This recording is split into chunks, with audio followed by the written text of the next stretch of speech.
بسم اللہ الرحمن الرحیم۔ کلاس میٹرک حیدرآباد بورڈ، مضمون اسلامیات، لیکچر 5 سورہ انفال آیت 29 تا 37 تراجم و تشریحات۔ ٹھیک ہے جی، تو سب سے پہلے ہم ترجمہ کر لیتے ہیں آیات کا اور پھر ہم اس کی تشریح کرتے ہیں اور ساتھ میں اس کے سوالات کی طرف بھی دیکھتے ہیں۔ آیات کے اندر آتے ہیں۔ پہلا، یا ایھا الذین آمنوا، اے ایمان والو، ان تتقوا اللہ یجعل لکم، اگر تم ڈرو اللہ سے تو اللہ تعالیٰ تمہیں بنا دے گا فرق کرنے والا، ویکفر عنکم، اور تم سے مٹا دے گا سیئاتکم، تمہارے گناہ برائیاں، ویغفر لکم، اور تمہیں معاف کرے گا، واللہ ذو الفضل العظیم، اللہ تعالیٰ بڑے فضل والا ہے۔ تو اس آیت میں ایمان والوں کو تقوی اختیار کرنے کا حکم دیا گیا اور پھر تقوی کے 3 انعامات بتائے گئے کہ پہلا انعام کیا ہے کہ تمہارے اندر اللہ تعالیٰ فرق کرنے کی صلاحیت پیدا کر دے گا۔ ایسی صلاحیت پیدا ہو جائے گی کہ تم فرق کر سکو، کس میں؟ اچھے اور برے میں، صحیح اور غلط کی پہچان، حق اور باطل کے درمیان فرق کرنا۔ تو یہ بہت بڑی نعمت ہے اور صلاحیت ہے کہ جس انسان کے اندر صحیح اور غلط کی پہچان حاصل ہو جائے اور پھر انسان فرق کر سکے، تمیز کر سکے کہ صحیح اور غلط کیا ہے۔ تو یہ پہلا انعام ہے، سب سے بڑا انعام، مین اہم ہے کہ تقوی کا۔ جس کے اندر تقوی ہوگی اللہ تعالیٰ اس کے اندر اصلاحات پیدا کر دے گا۔ دوسرا انعام کیا ہے؟ اللہ تعالیٰ تم سے تمہارے گناہ مٹا دے گا، یعنی دوسرا اللہ تعالیٰ ان تمہارے گناہوں کو، صغیرہ گناہوں کو مٹا دے گا، اور پھر کہیں پر یہ بھی آتا ہے حدیث میں کہ ان کے گناہوں کے بدلے میں ان کی نیکیاں لکھ دے گا، ویغفر لکم، اور تمہیں معاف بھی کرے گا، ساتھ میں معافی بھی مل جائے گی۔ ٹھیک ہے نا، تم گناہوں کے بھی گناہ بھی مٹا دے گا اور معافی بھی اللہ تعالیٰ کر دے گا۔ تو ضروری نہیں ہے کہ گناہ مٹ جائے اور معاف بھی کر دے مگر یہاں پر اللہ تعالیٰ نے یہ بات واضح کر دی کہ گناہ بھی مٹا دے گا اور اللہ تعالیٰ معاف بھی کر دے گا۔ واللہ ذو الفضل، اللہ بہت بڑے فضل والا ہے۔ وَإِذْ يَمْكُرُ بِكَ الَّذِينَ كَفَرُوا، اور جب کفار تمہارے بارے میں چال چل رہے تھے، لِيُثْبِتُوكَ، تاکہ تمہیں قید کریں، اور يَقْتُلُوكَ، یا تمہیں قتل کریں، اور يُخْرِجُوكَ، یا تمہیں نکال دیں۔ وَيَمْكُرُونَ وَيَمْكُرُ اللَّهُ، وہ بھی چال چل رہے تھے اور اللہ بھی چال چل رہا تھا، تدبیر کر رہا تھا۔ وَاللَّهُ خَيْرُ الْمَاكِرِينَ، اللہ بہتر چال چلنے والا ہے۔ تو اس میں کفار کی اس سازش کی طرف اشارہ کیا گیا کہ جو کفار نے آپ وسلم کے خلاف کی، ٹھیک ہے نا، اور ایک طرف سے یعنی نعوذ باللہ اللہ کے نبی کو قتل کرنے کی جو سازش کی تھی کفار کی طرف سے، اس کا ذکر کیا گیا، اور ہجرت مدینہ کی طرف اشارہ کیا اور کیسے کیا کہ بالآخر کفار مکہ نے یہ فیصلہ کیا، میٹنگ بلوائی کہ آپ وسلم کے بارے میں کوئی فیصلہ کیا جائے۔ تو ان فیصلے کے اندر جو 3 باتیں تھیں، تاکہ تمہیں قید کریں، یا تمہیں قتل کریں، یا تمہیں نکال دیں، یہ 3 باتیں آ گئی۔ اور اتفاق کیسے ہوا کہ تمام لوگوں نے، کفار مکہ نے اتفاق کیا کہ اللہ کے نبی کو نعوذ باللہ قتل کر دیا جائے۔ تو اس پر اتفاق ہوا اور تمام کفار مکہ نے ایک لشکر، یعنی اپنا 12 لوگوں کا لشکر جمع کیا، اس کو ذمہ داری دی کہ جیسے اللہ کے نبی فجر کی نماز کے لیے گھر سے نکلے تو آپ ان پر حملہ کر کے ان کو نعوذ باللہ شہید کر دیں، قتل کر دیں۔ تو تمام صحابہ اکرام نے ایسا ہی، اور تمام جو ہے ان کفار کے 12 لوگوں نے ایسا ہی کیا، اور آپ وسلم کو گھر کا گھیراؤ کر لیا رات کو تہائی حصے کے اندر۔ مگر اس سے پہلے آپ وسلم نے اللہ کے حکم سے ساری تیاری کر لی، اور حضرت ابوبکر کو بتا دیا، حضرت علی رضی اللہ عنہ کو اپنی امانتیں لوٹا دیں، اور حضرت علی رضی اللہ عنہ اپنے گھر پہ ٹھہرنے کا حکم دے دیا۔ اور جیسے ہی رات کا صبح کا آپ وسلم کو تہائی حصہ گزرا تو آپ وسلم اللہ کے حکم سے وہاں سے گھر سے نکلے، سورہ یاسین کی تلاوت کرتے ہوئے اور پہرے دار کی موجودگی میں، مگر کسی بھی پہرے دار نے ان کو نکلتے ہوئے نہیں دیکھا، اور وہاں سے نکل کر روانہ ہو گئے۔ تو اس طرح سے اللہ تعالیٰ نے بحفاظ آپ وسلم کو گھر سے روانہ کر دیا۔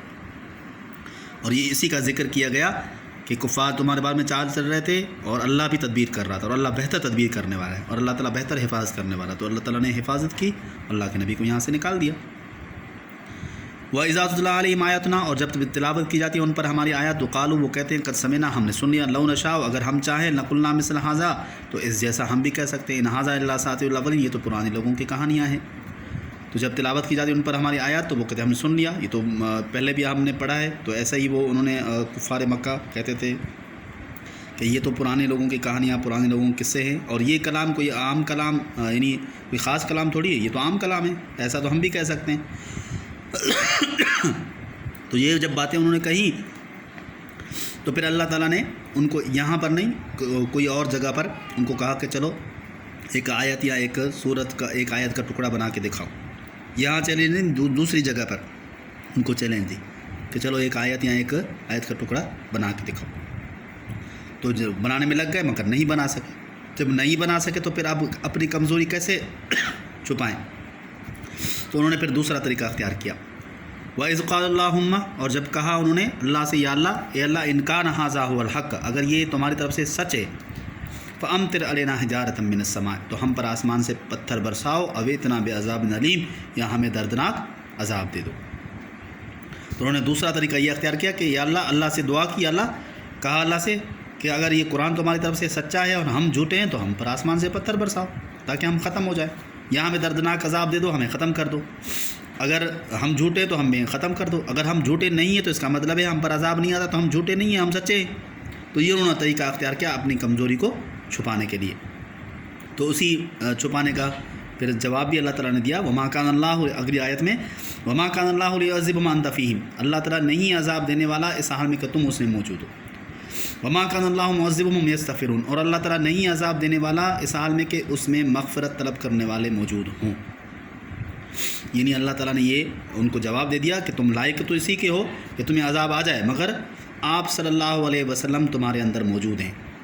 अल्लाह ताला अजाब नहीं देने वाला इस हाल में कि तुम उसमें मौजूद है, मगर यानी आप वसल्लम की ज़ात उसमें मौजूद है। तो अल्लाह ताला ये कैसे कर सकता है कि अल्लाह के नबी उन्हें मौजूद हो और उन पर अजाब आए?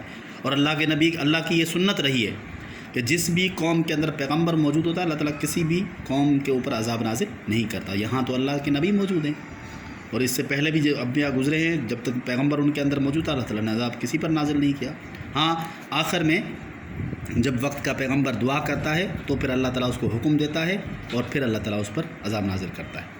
तो यहाँ तो अल्लाह के नबी मौजूद है तो कैसे अल्लाह ताला उन पर अजाब नाजिल करता? और दूसरा भी सबब बताया गया कि अगर अल्लाह के नबी ना भी हों तो उसमें ऐसे लोग मौजूद हैं जो मग़फ़िरत तलब करते हैं, जो अल्लाह से माफ़ी मांगते हैं। तो ये भी अल्लाह की सुन्नत रही है कि मग़फ़िरत तलब करने वाले मौजूद हों तो भी अल्लाह ताला अज़ाब नाज़िल नहीं करता। तो इस तरह से ये आयत थी, यहाँ तक हम ख़त्म करते हैं। अगली आयत को हम फिर अगले लेक्चर में देखेंगे।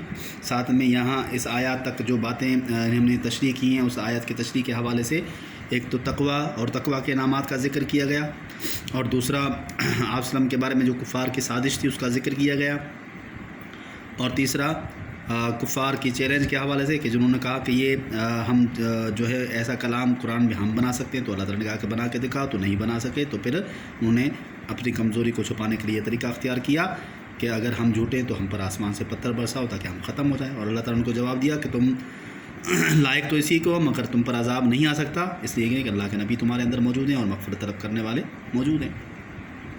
तो ये बातें की गई।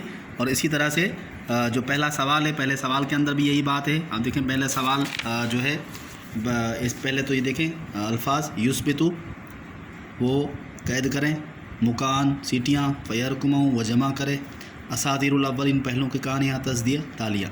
अल्फाज आगे भी आएंगे जो आगे आ गए। वो पहला सवाल यही इस सबक में तक़वा के क्या इनामात बयान हुए हैं। तो तक़वा के इनामात के अंदर आप देखें तक़वा और उसके इनामात।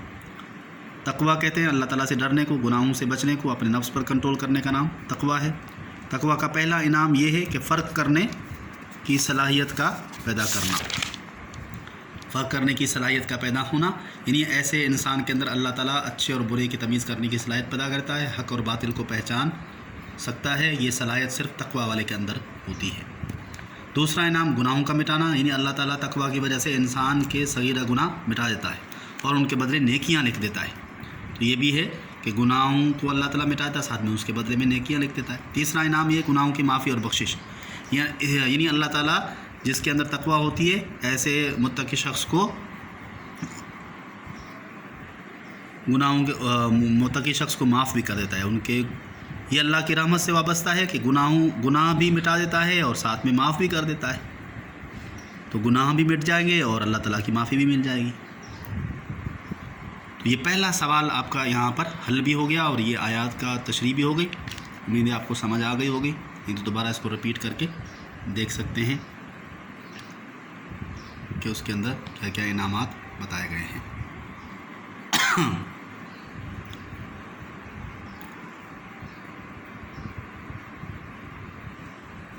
शुक्रिया।